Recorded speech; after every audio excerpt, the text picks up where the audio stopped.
Okay, so the first GOP debate just finished. We are still processing all of the very complicated and nuanced policy proposals that we had displayed for us by all of these candidates. I have a lot of hope for the future of America now after that. Oh, yeah. Of course I'm lying. I was not overall impressed. I think there might be some disagreement, though. So who do we think won in terms of not who did better than anyone else? Who's going to gain the most from this? Who's going to lose the most from this, other than the American people, which is a given? Biggest loser, Chris Christie. Yes, I think Chris so? Christie is the biggest loser. I think that. I think he lost 80 pounds or something. I think, well, he went a whole 2 hours without eating.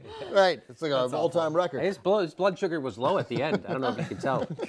It was a glucose moment for him. Yeah, when he said, "I hope you vote for me whenever that is." I don't know what day it is. No, that was Jeb Bush. That's right. Bush. Yeah. So, no, I don't. I think that Chris Christie had an opportunity, again, because of the people who were the sheer volume of the viewers that probably this got, thanks to Trump. And I think that his time has passed, and everything that comes out of his mouth is a more indication that his time has passed. He's got to earn his Republican conservative chops with these people who don't trust him, who see him as a guy who hugged Barack Obama. And, you know, and he did nothing to do that. He didn't do the things that make Chris Christie Chris Christie. Right. Yeah. And I don't see any way that he meaningfully can get out there and raise the kind of money that he's going to need to raise. So how depressingly polarized are politics when him hugging Barack Obama years ago is still one of his biggest downfalls, where During he has a natural to prove, disaster. During Sandy, exactly, where Obama helped with federal aid to help the victims of Sandy, and it doesn't matter. Like Republicans don't trust him because he hugged the president. So you. And they didn't even bring up the bridge, by the way. Like, no, he of had course a they didn't bring it horrible up. performance I mean, without the main attack against him already being Oh, you're right. They didn't even bring that up. The hardest questions were asked to Donald Trump, right? I mean, that's the sense that I got. I felt like he dealt with the hardest questions. Of course, he answered them like a buffoon, but the audience loved it. They absolutely loved it. And I feel like the way he speaks resonates with Republicans. They love the fact that he's openly hateful toward Mexicans. They love the fact that he thinks that America is basically a crappy country and we need to change everything about it. I mean, you would argue, I mean, can you imagine if Democrats were debating and one of them had said, we can't do anything right? Yeah. I mean, the media would be in a frenzy over that. They would never stop running that. That would be an endless loop on the corner of Fox News. Right. Yeah. Obama, we can't do anything. Yeah. We're losers. That's a great point. That's what Trump is I think the question that they gave to Rand Paul about, you said we should take away the funds that we're giving to Israel. Do you stand by that? I think that for a Republican audience was, I think his answer was okay. But I think that was an attempt to gut him. Like, I think that was one of the harder questions that they asked. Yeah, the last thing you want to do as a politician is say that you would want to take foreign aid away from Israel. That's political suicide. And so I think he handled that question the best way that he possibly could. Some people are arguing on Twitter that he took a principled stance on that. No, he didn't. No, he didn't. Not at all. He had previously taken a I tell you, stance. I don't know. I think he took a relatively principled stand, given what normal Republicans say in that situation, which is, oh, Israel, I love Israel. Yeah. I mean, he said that, you know, they're our friend, but I am not going to get off my focus that we shouldn't be borrowing money to lend money to other people, even if it's Israel. So, I mean, if you're looking, if voters who are looking for a sign of a candidate who won't fully support Israel, they got it. They saw one who's not prioritizing our relationship with Israel. Yeah. So in that sense, it's almost as if he's putting America before Israel. Yeah, well, that's crazy man. So I don't know. I think he did okay. I don't know who did great. I mean, I liked Marco Rubio in the first half. I think Kasich. Again, there's a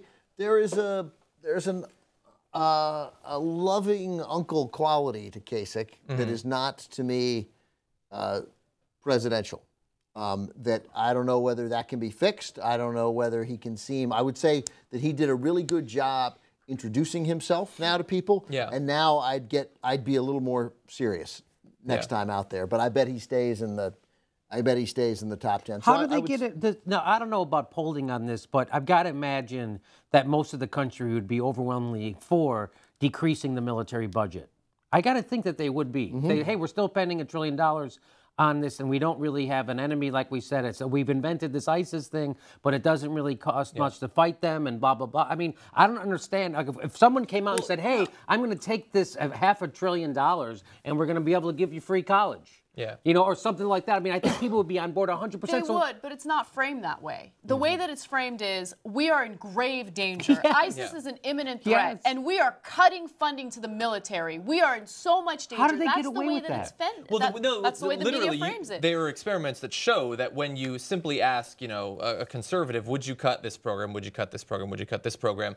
They'll say yes to almost everything. And would you increase funds to the military? They'll say yes to that. When you provide actual information about, for instance, that we have more, you know, military spending than the next 10, you know, countries combined, then that will modify. Or you show how much we actually already spend, because most people have no idea. They'd be off by a factor of 10 if they were to guess what the military budget was.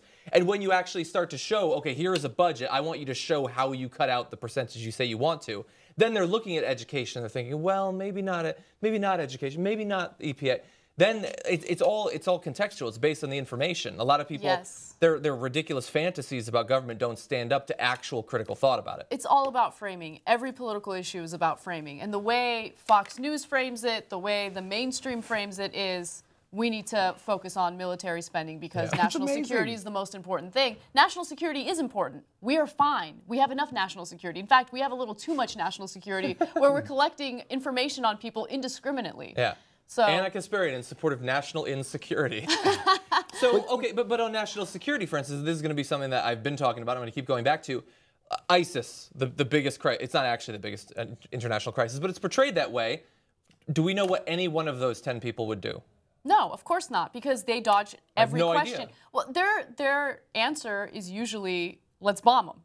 Right? Their answer, that's more specific than they'll be. That's exactly right. No one said let's bomb them, but they use tough guy lingo. Yeah, kill them. Exactly. Yes, but Iran is using, you know, they're sponsoring terror proxy. We have to, and then we bomb, and then they kill. So it's to bomb them. Right? Iran proxy. Basically, right? Proxy Iran, proxies, terror sponsor, proxy bomb. Yeah. These guys, they're introducing themselves to the country, some of them who are, you know, again, we forget that, like, people don't pay. I was reading Nate Silver this morning. People do not pay attention to the campaign. Americans are I hate general consensus thoughts about what Americans are doing, but they're not following the campaign right now like we are. They're not even close to it. They don't care. There's baseball on television. The NFL training camps are opening. True Detective is on. Well, that season 2 is tough to follow.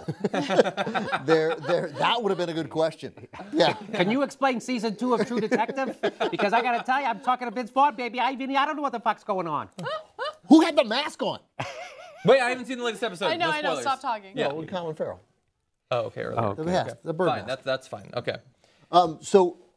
But then they're speaking to a Republican audience. They're not talking to us. So John Kasich and Chris Christie both had problems convincing, and Donald Trump, letting these incredibly conservative voters know that they're conservative enough, right? The other guys basically have enough cred. Rand Paul, great in some areas, weak in others. But those guys had real questions.